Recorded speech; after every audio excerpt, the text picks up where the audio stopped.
Assalamualaikum warahmatullahi wabarakatuh. Nah, teman-teman, sebelum kita belajar, kita berdoa dulu ya. Oke, gimana sikap berdoanya, teman-teman? Oke, kita ikutin ya. Bila aku berdoa, ku angkat tanganku dengan suara lembut, tidak berteriak. Berdoa sungguh-sungguh agar dikabulkan segala permohonan hamba yang beriman. Nah, jika berdoanya harus mengangkat tangan. Oke, kita baca doanya ya. Doa sebelum belajar. Bismillahirrohmanirrohim. Raditu billahi robba wabil islami dinna wabi muhammadin nabiyya wa rasulah. Robbi zidni ilman warzuqni fahman. Artinya, kami ridho Allah Subhanahu wa Ta'ala sebagai Tuhanku, Islam sebagai agamaku, dan Nabi Muhammad sebagai Nabi dan Rasulku. Ya Allah, tambahkanlah kepadaku ilmu dan berikanlah aku pengertian yang baik. Amin. Nah, teman-teman, gimana kabarnya hari ini? Alhamdulillah, luar biasa sehat semua ya. Oke, nah teman-teman, nah coba teman-teman lihat apa yang teman-teman lihat di dalam layar ini. Iya, hebat sekali. Ini adalah gambar orang yang sedang melakukan kegiatan berwudu. Ya, teman-teman. Jadi, tema pembahasan pembelajaran kita hari ini adalah tentang wudu ya, atau berwudu. Oke. Nah, berikutnya, apa itu berwudu? Ada yang tahu, teman-teman? Iya. Iya, hebat sekali. Oke. Dalam bahasa Arab artinya kebersihan. Nah, sedangkan dalam ilmu fikih ialah mencuci anggota-anggota tertentu dengan air diiringi oleh niat. Ya, teman. Nanti kita akan belajar anggota-anggota tertentu apa saja yang dibasuh oleh air ya, teman-teman. Setelah ini kita akan pelajari ya, teman-teman. Itu adalah arti wudhu. Artinya membersihkan atau mencuci anggota-anggota tertentu dengan air diiringi dengan niat ya, teman-teman. Nah, wudhu merupakan syarat sah sholat seseorang. Jadi, teman-teman, ketika melakukan atau ketika hendak akan sholat, kita diwajibkan untuk berwudu terlebih dahulu ya, supaya sholat kita menjadi sah ya, teman-teman. Sampai di sini paham? Oke, kita lanjut lagi. Nah, teman-teman, ternyata wudu itu ada syarat-syaratnya loh. Tidak sembarangan berwudunya. Jadi ada syarat-syaratnya. Yang pertama, beragama Islam. Nah, teman-teman, agama kita adalah Islam. Jadi kita diwajibkan untuk berwudu. Hebat. Selain agama Islam, tidak diwajibkan berwudu karena tidak ada keyakinan yang meyakini harus berwudu ya. Hanya beragama Islam yang wajib berwudu. Oke. Yang kedua adalah mumayyiz. Itu artinya orang yang sudah dapat membedakan benar dan salah. Teman-teman di sini sudah bisa membedakan benar dan salah apa belum? Iya. Apa itu benar? Iya, hebat. Yang salah? Oke, tidak berbohong ya, teman-teman. Itu kegiatan yang salah. Oke, kita lanjut. Nah, teman-teman sudah bisa nih membedakan benar dan salah. Berarti sudah masuk dalam syarat-syarat wudhu ya, harus berwudhu. Misalkan anak-anak kecil umur 2 atau 3 tahun yang belum mengerti benar atau salah, mereka tidak diwajibkan untuk berwudhu. Nah, kemudian tidak ada yang menghalangi sampainya air ke kulit kita. Nah, ini berarti misalkan teman-teman pergi ke musola menggunakan baju muslim seperti Pak Jai yang berlengan panjang, berarti ketika akan membasuh anggota tubuh bagian tangan, kita harus kasih naik ininya, bajunya. Harus dikasih naik bajunya sampai di atas siku-siku kita supaya airnya tidak terhalangi nanti kena kulit kita ya, teman-teman. Itu tidak boleh yang memakai jam tangan, kemudian ada yang sakit, kemudian pakai plester. Sakitnya harus dilepas dulu ya, teman-teman. Tidak boleh ada yang menghalangi sampainya air ke kulit kita. Tidak boleh ada yang halangi. Oke? Yang berikutnya, menggunakan air suci yang mensucikan. Nah, air suci yang mensucikan, air yang bisa berasal dari langit. Seperti apa, teman-teman? Air hujan. Kemudian, air yang datangnya dari dalam bumi. Seperti apa? Air sumur, ya. Air sumber, ya, teman-teman. Boleh banget. Atau yang sekarang lebih simpel, di rumah ada namanya air PDAM, ya, teman-teman. Boleh dipakai untuk berwudu dan airnya itu adalah air suci dan mensucikan. Nah, air suci dan mensucikan itu bila air itu tidak berasa, yang pertama, tidak berwarna, yang kedua, dan tidak berbau. Itu air yang suci mensucikan. Bila airnya berwarna, kemudian airnya bau, ya, itu tidak bisa kita pakai untuk berwudu ya, teman-teman. Harus air yang suci dan mensucikan. Kemudian tidak berhadas besar. Jadi, yang berhadas besar harus melakukan mandi besar dulu, baru melakukan berwudu. Kita lanjut. Nah, ini dia urutan tata cara berwudu. Teman-teman ada yang tahu? Ya, yang pertama apa, teman-teman? Iya, membasuh telapak tangan. Nih, Pak J contohkan ya. Nih, telapak tangan kita harus terbasuh semua. Nih, pastikan sampai dengan ini ya, pergelangan tangan kita terbasuhi tangannya, kena airnya ya. Sela-sela jari juga harus dibasahi dengan membaca Bismillahirrohmanirrohim ya. Itu yang pertama, membasuh telapak tangan. Kemudian yang kedua adalah membersihkan mulut. Nah, dalam hal ini adalah berkumur-kumur dengan cara memasukkan air ke dalam mulut, kemudian berkumur-kumur, kemudian airnya dibuang. Tidak untuk ditelan. Hebat. Kemudian yang ketiga, membersihkan hidung kita. Nah, caranya mengambil air, kemudian memasukkan air ke dalam hidung, kemudian dibuang lagi ya. Itu membersihkan bagian hidung kita.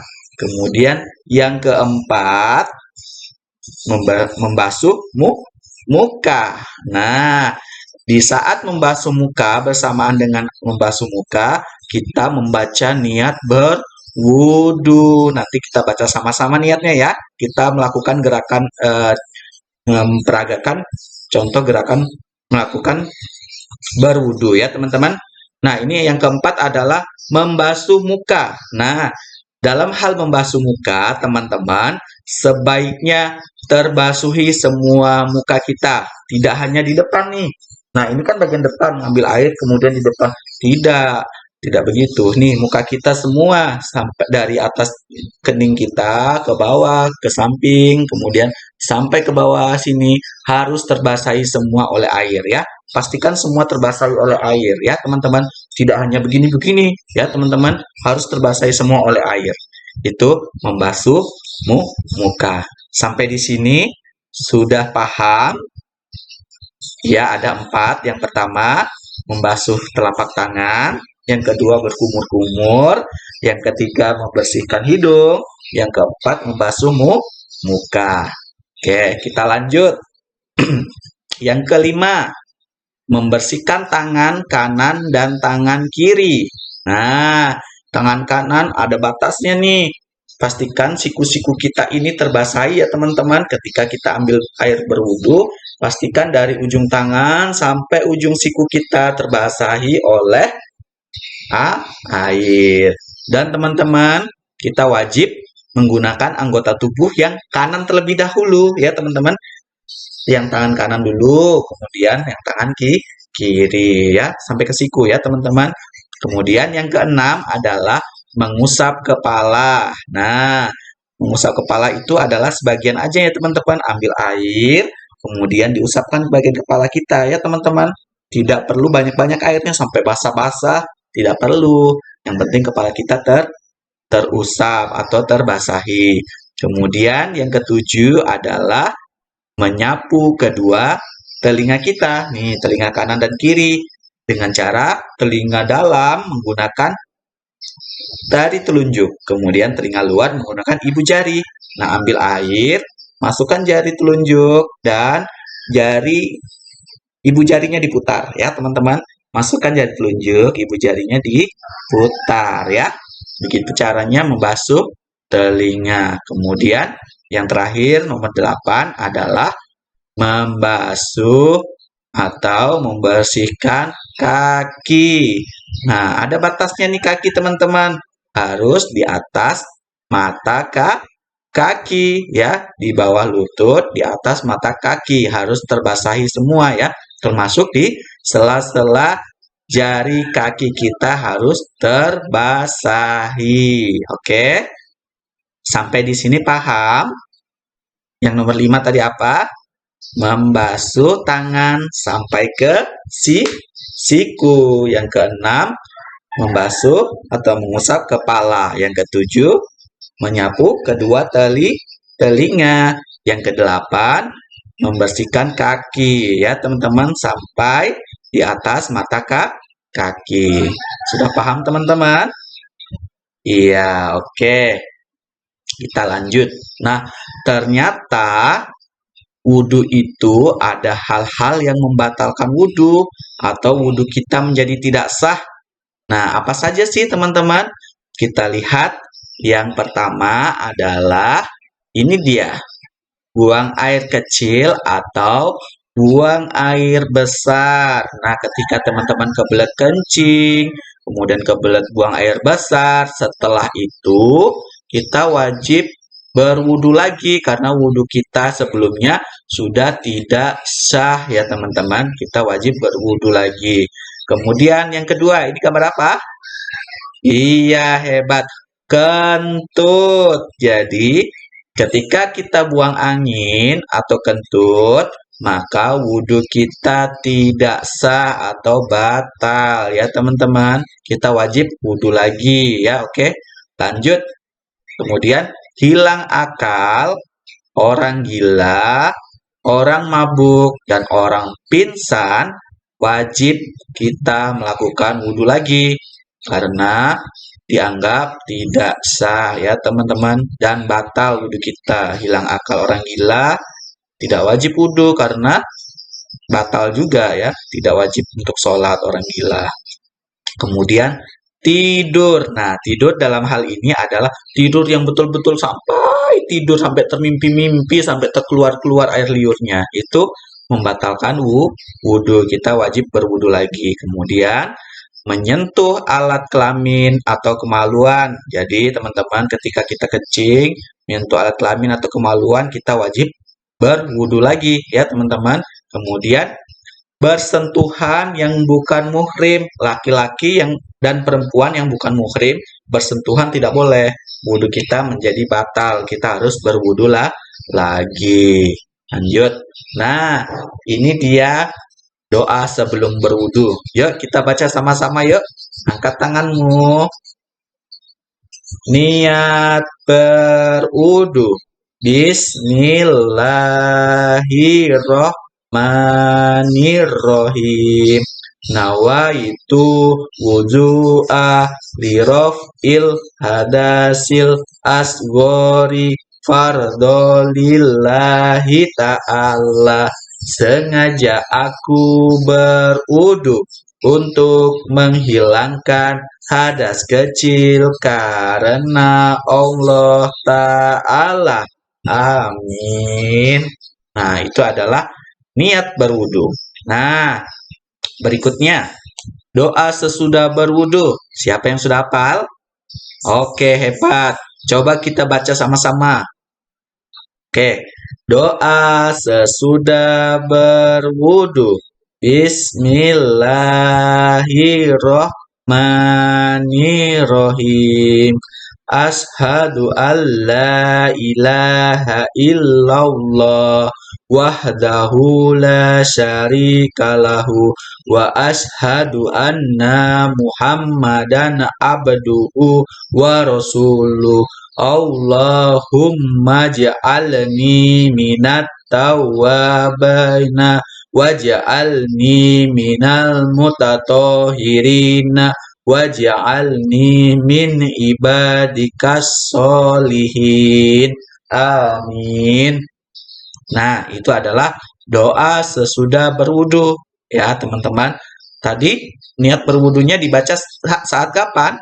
Saat membasuh muka, kita membaca doa berwudu. Kemudian setelah selesai mencuci kaki, kita membaca doa setelah wudu. Nah, ini dia. Siapa yang tahu tepuk wudu? Ada yang sudah tahu? Nah, kita sama-sama praktekkan yuk. Sama-sama ya. Tepuk wudu. Baca bismillah lalu cuci tangan. Kumur-kumur basuh hidung, basuh muka. Tangan sampai ke siku, kepala dua telinga. Terakhir cuci kaki lalu doa. Nah, itu tepuk wudu ya teman-teman. Nanti kita belajar bersama-sama ya teman-teman. Nah, teman-teman, ternyata kegiatan pembelajaran hari ini sudah selesai. Kita mengetahui tata cara wudhu yang baik dan benar dan hal-hal yang dapat membatalkan wudhu. Kita membaca doa sebelum wudhu dan doa sesudah wudhu ya teman-teman. Dan kita juga melakukan tepuk wudhu. Kita nanti ulangi lagi tepuk wudhunya ya teman-teman. Akhirnya pembelajaran hari ini cukup sampai di sini dulu. Kita akhiri pembelajaran hari ini dengan bacaan hamdalah.